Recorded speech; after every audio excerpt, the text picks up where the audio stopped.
Okay, okay. By the way, the theme was mystery food. My book is called Burger. There once was a boy, but he was no ordinary. He was a boy like no other. What was different? He was special in a way like no other. He had superhuman senses, such that whenever food entered his mouth, a certain thing happened.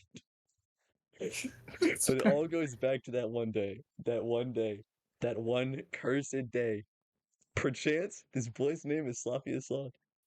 And this day, he had to make a choice. Let me take you back to 2016, the night of the fallen. Chapter 1, the fallen night. Slavius Sloth was a Slavius Sloth was a he liked Minecraft, Discord, and calling with friends on Discord playing Minecraft. But oftentimes he would get a little bored of Minecraft. And he and his friends would often play his he and his friends on Discord would play Would You Rather. One of these nights got a little crazy. So crazy, in fact, it was dubbed the craziest night of their Discord Minecraft playing experience. This Would You Rather got so intense that there was Dude, I shouting. feel like they're totally gonna read the whole thing. A mediator had to get called in. This mediator was like no other. He brought his own agenda. He was special. What was special? He was from a long family of genies. These genies were not like other genies. These genies were genies that had different traits than regular genies. These genies had the traits of not asking what you wished for. Instead, they asked would you rather questions. This genie's name was George Washington. No relation. So they called him in, unaware of what made this mediator special. Chapter 1, Part 2. George Genie joins. As the Discord noise dingalings, everyone looks. Who is George Washington? Why is he here? They ask, wondering why George Washington is there. A deep and airy, charming, almost seductive voice emanates from George Washington's green ring of voice indication. I am George Washington, but not like the president. There is no relation between us. I come from a long line. I come from a long line of genies, unrelated to the Washington bloodline that led to the second U.S. president. Oh, awesome! Slaviaslav and his friend replies, "Are you here to mediate our would you rather debates?"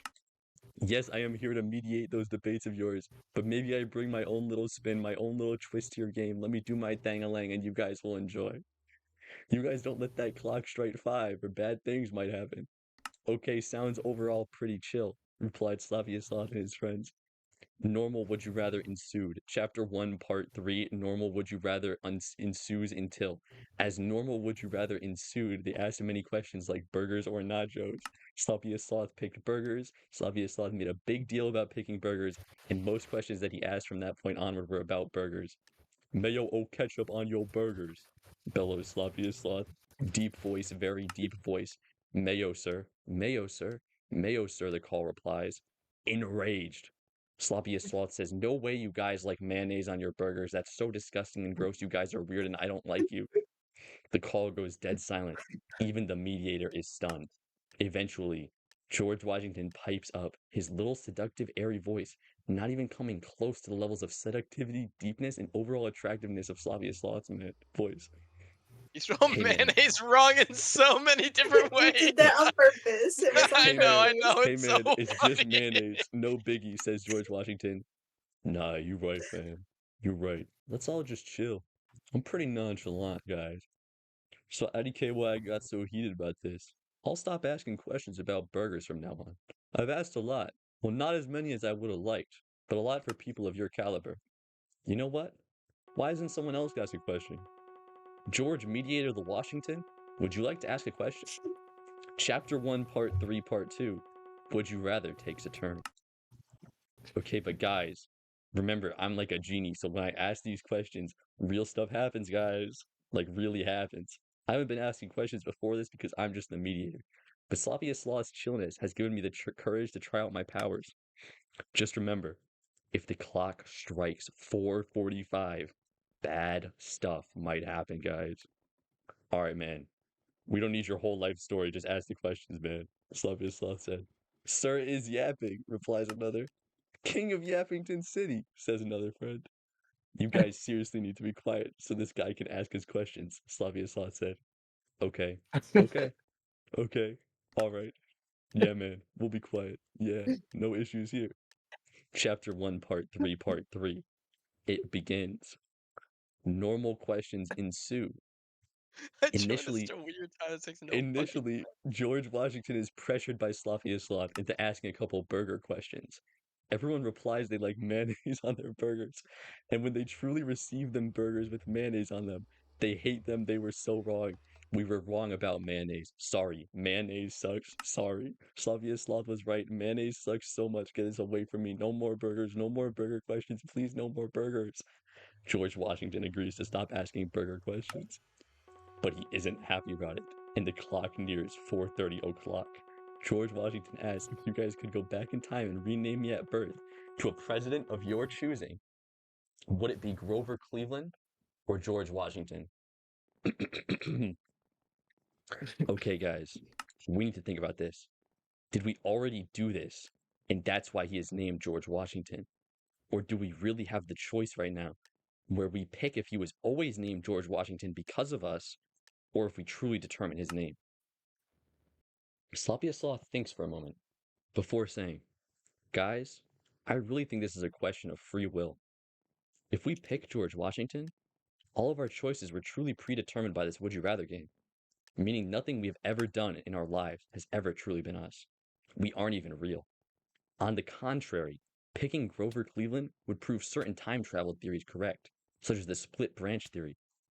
There would be two alternate timelines, one where we pick George Washington and one where we pick Grover Cleveland. Time might act as a Mobius strip, which each time leading into another. Thus, picking Grover Cleveland would prove that our universe repeats through time. It cycles through many realities. However, I fear this might be too much power for us to hold. I am just going to pick for us as a group and ignore the philosophical aspect of this conversation. I know for a fact that Grover Cleveland got so big, he broke a tub. That is low-key drippy. I pick him. Finished Sloth. Your wish is my command, replied Grover Cleveland. Dude, that Oh actually goes hard. my! That actually goes Nobody hard. No, that notices the actually goes hard. Oh change. my! Nobody notices the change. Because, well, there was no change. Sloth was right. He would never know the limits of his genius, but one man would. Grover Cleveland was this man, enraged by the idea of being named because of a man so fat he broke a bathtub. In Sloth's own definition of drip, he formulated a new question. The time was 4:45. Chapter 1, Part 4, Part 1. At the time 4:45, Grover Cleveland asked the question that would alter Sloth's life in ways he could not even imagine. All because of a choice so meta, even he can't possibly grasp the implications of it. Grover Cleveland was very angry. Nobody knew why, but he was. He seemed pissed off. He seemed mad. He seemed frustrated. He seemed as if he had been planning his whole life to get revenge for some great cosmic evil. And well, this was true. He had been planning this. He had been planning this. He had been planning this. Well, are you going to ask a question, Grover? We've been waiting. Sloth asks. Yes, Sloth. This question is for you. Oh, goody, replied Sloth. Your question is, would you rather cum mashed potatoes, or every time you eat mashed potatoes, they turn into cum as they enter your mouth? Oh, that's an easy one, replied Sloth.